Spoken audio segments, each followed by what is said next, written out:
ነዝሩት ወደኔ ለምድሮ መጥፎ ነገር ወደኔ ለመጻፍ ሞክሩት። በቃ አለ አይደለ በፍቅር ሁሉን ነገር እኔም እሱም በሰላም በቃ በሰላም አናግረዋለሁ፣ በሰላም አብሬው ለመኖር እሞክራለሁ። እና አሰላሙ አለይኩም ወረህመቱላሂ ወበረካቱ። አሸማ ሀርከፉኒ አክም ጅርተኒ ከበጀምቶota ko daawwattoota ko nagaa qabdanii hundi keessan baga jiraattanii hayyuun ganama bariitiin jechuudha. Sa'aatii meeqatti adaamaatti ka'ee sa'aatii tokko wayiitti immoo finfinnee ga'e jette ganama bariitiin jechuudha. Anuutiin akka kanatti ancaraccaraa jirti, iisiisaa jirti jechuudha. Mana kana keessaan ba'u firaashii fidhattee dhuftee waan isheen jettu walumaa dhaggeeffannaa. ከም ደግሞ ከኔ ጋር ምንድን ነው የሚባለው ድብድብ ውስጥ አትግቡ። በቃ በፍቅር ፍቅር የሆንኩ ልጅ ነኝ። እንዴት ፍቅር እንደሆንኩ ደግሞ አህሙ ጋር ኖሬ ያሳያችሁ። ከአህሙ ጋር ኖሬ ምን እንደማደርግለት ምን አይነት ስፔሻል የሆነ እንክብካቤ ነው የምንከባከቡ። አሁን አለ አይደለ እነዛ እነ ነባ ባለፈው ብርቱካን ሙዝ ገዝተው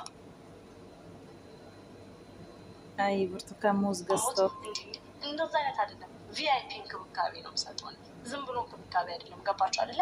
ለየት የሚያደርገኝ ይሄ ነው። በዚህ እና ከኔ ጋር ለመጣላት አትሞክሩ። በቃ እኔም ወዳችኋለሁ፣ እናንተም ውደዱ። እኔ በማደርገው ነገር ከቻላችሁ እንዲህ ባታረጊ ጥሩ ነው ብላችሁ ኢንቦክስ ገብታችሁ ምከሩ። ካልቻላችሁ ደግሞ ዝም በሉ። እኔ ምንም አላችሁ ምንም አላውቅም። እኔ በዚህ ሰው ምንም አለኝ ምንም አላውቅም። በቃ ወዳችኋለሁ፣ አለቀ። ለምን እንዲያደርጋችሁ ብዬም እናንተን አልወቅሱም። ምክንያቱም ብዙ ህዝብ ነው በፌክ አካውንት ብዙ ነገር ስላለ ምንም ልላችሁ አልችልም። እና አሁን አህሙ ጋር ሲሄድ አህሙ አያስገባትም፣ ያስወጣታል። ሲጀመር እኔ እዚህ አይመችም። እዚህ ትተኛለህ፣ አልጋውን ትለቅብኛለህ ለወደፊት። ዛሬ ዝም ብዬ እዚህ አድራለሁ እስክለምድ ድረስ ማለት ቀን ተለማመድ እዚህ ትተኛለህ። አንሶላና ብርድ ልብስ አንጥፍ፣ ይሄንን ልብሶቼን ደግሞ አጣጥፈህ ቁም ሳጥን ውስጥ ክተትልኝ።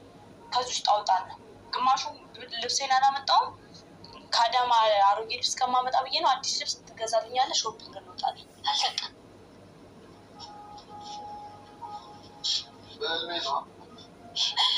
አሁን ምንም አታስብ። እዚህ ልኖር ነው የመጣሁት። የእኔ አባት ምንም እንዳታስብ። ከአሁን በኋላ ነገር መቀየር ያለበትን ነገር ቀየር። ና እስኪ ካሜራማን ወደ ትልቁ ቤት ና።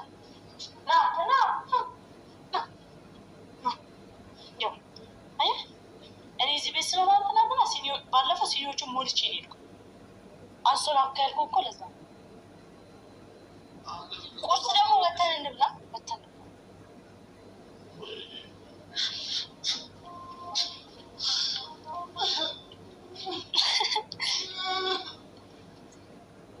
ምንድን ነው ያልኩ? ባለፈው ሰዎቹ ምን አልኩ?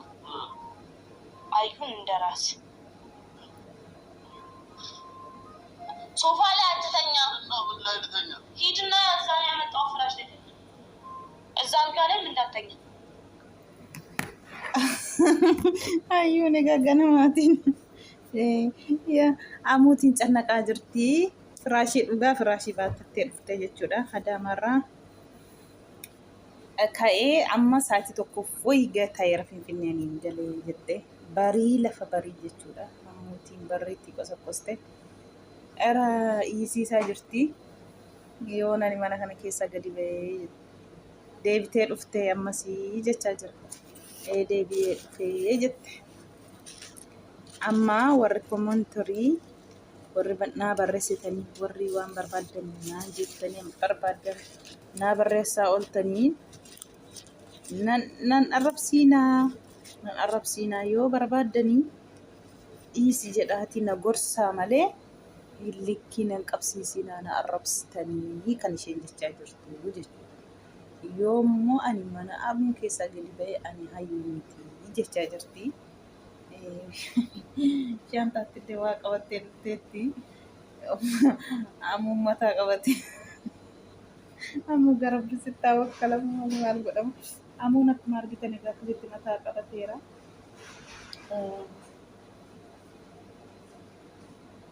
Ganamaan wanta isheen manatti banattee fi barri itti bante jechuudha. Ganamaan barri ciisarraa toon ka'in mataa goote natti fakkaata.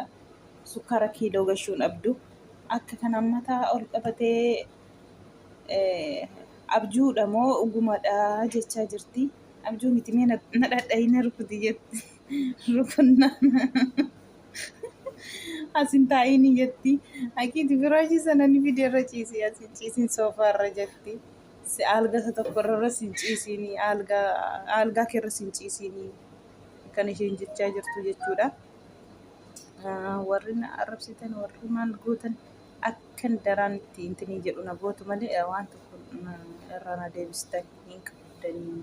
Yoo dandeessanii na gorsuu barbaadaa malee na arrabsuuf yaaliinaa kan isheen jettu jechuudha. Naan arrabsiinaa kan isheen jette dhugumadha. Nam tokko arrabsanii hin qayeeshanii dhugaa rabbii ittuu han barbaade hojjete kana caalu hojjete nama aarsa malee wallahi arrabni nama hin qayeeshus nama hin qixeessus jechuudha. Kanaafuu arrabatoo dhiistanii warri jalarreeddanii arrabsitan otoo gorsitanii bareedaadha. Na gorsaa malee nan arrabsiinaa jette. Yoo dandeessan na gorsaa malee na jala adeemtanii nan arrabsiinaa na jala adeemtanii waa biraa naan hin jedhiinaa kan isheen jechaa jirtu jechuudha. Kanaafuu arrabni hancaalu ittuu hancaalu nama godha malee amma isheen hillikkii keessa galtanii aniif inni jireenya keenya jiraadha atis jireenya kee jiraadhu jenne wal biraa deemne kaaneerra. Garuu immoo deebi'ee akkan kana keessa galuu hanna gochaa jiru tokkoffaa hillikkii keessanii arraba keessanidha jechaa jirti. Yoo ani gadi ba'eef mana kana keessa galtee jirti. Gadi ba'ee jennaan nan daawwadha jechaa jirti as faraarraa jirti jechuudha. Maaliif deebitee dhuftee jedha. Oguma arrabni nama qayeeshu nama arrabsiina amma nama arrabsuuf damitti nama gorsuuf gaariidha rabbi nama arrabsiina. Arrabsiimaan koomentiitiin hin arrabsiina jiraarreeddani. Yoo danda'ame gorsuu akka isheen irraa deebituuf malee arrabni hancaalu godhee ittuu han isheen balleessu kana caalaa lama isheen hillikkii sana keessa galte waa baay'ee gooti hillikkii qabdee jechuudha. Kanaafuu arrabni nama qayeeshu rabbi bichaan ishee haa qayeeshuuti. Jala deemtanii arrabsiinaa ani caaluun hojjedha yoo isin akkas naan jettanii na gootanii malee duubatti nan deebistanii kan isheen jettee jechuudha. Rabbiin haa qayeeshu wallaahi malee arrabni eenyumaanuu hin qayeeshu. Kan nama qayeeshu nama gorsuu yoo namni balleesse irraa deebi namaan jechuudha malee nama arrabsanii nama hin deebisan. Ittuu yoo caalu balleessiti. Kanaafuu amma hayyuun ganamaan egaa akkasitti mana kana keessaa hin bahu. Wayyaa kos fedhadhee dhufeera. Mana kana keessa mana kana hundaa kana kirayii qabdee hannam tokko dubartiin tokko hin jirre maal goota. Kanaafuu ani si bira taa'ee akka ittiin dabbaramneef si bira taa'uu wayyaa. Mana kun maal si godha qophaa kee mana amma kana kireeffattee taa'uun jechaa jira. Jechaa jirti inni immoo nama hin barbaadu nama na barbaachisu. Ani amma sa'aatii kanatti nama sin barbaadu jechaa jira. Giddii keeti jechaa jirti gama ammoo nam tokko hin barbaadu akkasumatti taa'uu barbaada. Narraatii gadi bahii jennaan jeen bahu wallaahi mana kana keessa na iyya malee jette akkana ofirra gattaa'e takka mataa qabataa takka lama irra dhaabattee cannaqaa jirti akkuma isin argitan kana. Yaa rabbii ani hayyuu miti jetta hayyuun keessa waan qabdeen gadheessitu ta'eefi tokkoffaa warra na arrabsu tokkoffaa immoo warra eengadda karaatti na waamee na tume isaanidha jettee jirti. Na tumuurra otoo waamanii karuma nagaa kanan waan na gaafataniiru ta'e bareedaadha. Na waamanii maaf na tumanii sababa isaatti miti amuurraa deemi amuu biraa maal fuuta amuun sin barbaadu giddiitiin ati amalli kee giddiitiin dhiira na fuudhi jettaa isa duraarratti hin jillee kan isaan jedhanii jechuudha. Egaa isheenis hillikkii qabdee jirti. Kun ganamaan amuutiin dhiisisaa jirti egaa hayyuun kun keessa deemte soofaarran taa'inii sireerran ciisinii aqiiti firaashii ani fideerra ciisii uffata naa bitii nyaata immoo sarraateenya lama fidii jette. atoo jennu anis ma eeguu bicha malee dhimmoottiin kushiinaa keessa galee camallaqamuun qabu sarraatenyaa lama fidi jette. Tokko kan isaati tokko kan isheeti. Wallaahi nama kabachiisti dhugaa rabbii. Sammuu mabaa nama mataa banaa jirti dhugaa dubbachuu wallaahi. Sarraatenyaan tokko kan isheeti tokko amuutii jechuudha sarraatenyaa lama. Isaanumtuu afur ta'anii mana tokko keessa waaw gudiidha.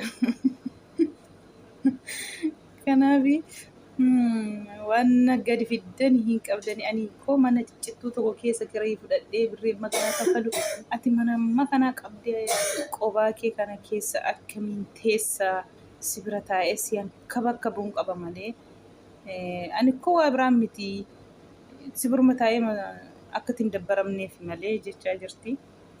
Kunumtuu nan barbaachisu anaanii jedhamuun immoo laazimii nama si barbaachisa malee jetti. Dhukkubaa jira narraa bayii jedhee kadhataa jira hin diddee jechuudha. Yoo tarkaan akkas gootina qabde wallaahi jedheen iyyee nama sitti birmachiisaa kan isheen jirtu jechuudha. Achuma ofirra gadi taa'ee iyyaanni na dhukkubaa jira narraa bayii maaliif dhuftee ammallee deebitee jechaa jira. Akkasiin hayyuun egaa ittuu waan hin caalu daraan hojjedhu na gootu malee irraa nan deebistanii waan barbaadden jettanii waan barbaadde barreessitee waan barbaadde dhiistanii jechaa jirti. Warri naa barreessitan immoo bilbila hin beekamneeni jechaa jirti. Si tokkoffaa bilbila hin beekamneeni akkas jettee himattee jirti.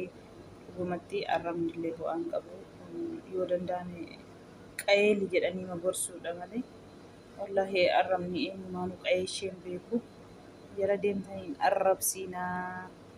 Rabbiin illee hayyuutiin haa qayeeshu dhugaa rabbii wallaahi rabbiin ishee haa qayeeshu. Ammoo atillee gaa danda'e malee maal gootare. Gaafa duraa maaf kiraayinaa kaffaltee gisee rakkina qoomaaf na jala na bira dhaabbattee har'a maaliif immoo achi nagattee jechaa jirti. Dhugaan jabaatti danda'uu dhagaa hundaayyuu maal godhore.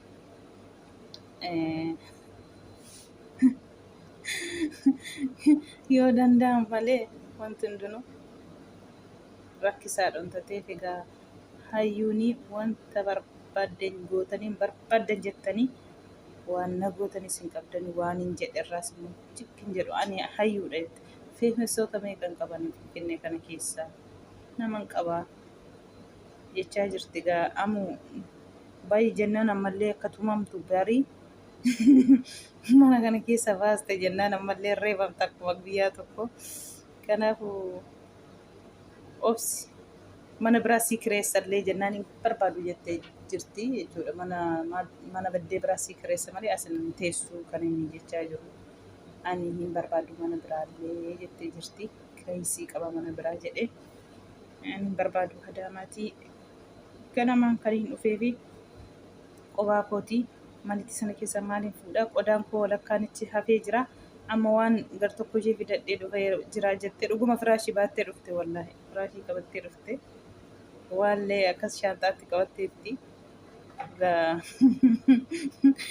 Wayi pirankiif jettee haa ta'u wayi dhugaaf jettee haa ta'u hundi suni waan irraa beekamu hin jiru. Garuu ganamaa dhiisiste sukkaara kiiloo gashitee jirti. Itti fufitti muddiin arrabsiinaa dhugaa rabbii arraba dhaabaa jira jettanii waan arrabsiinaa.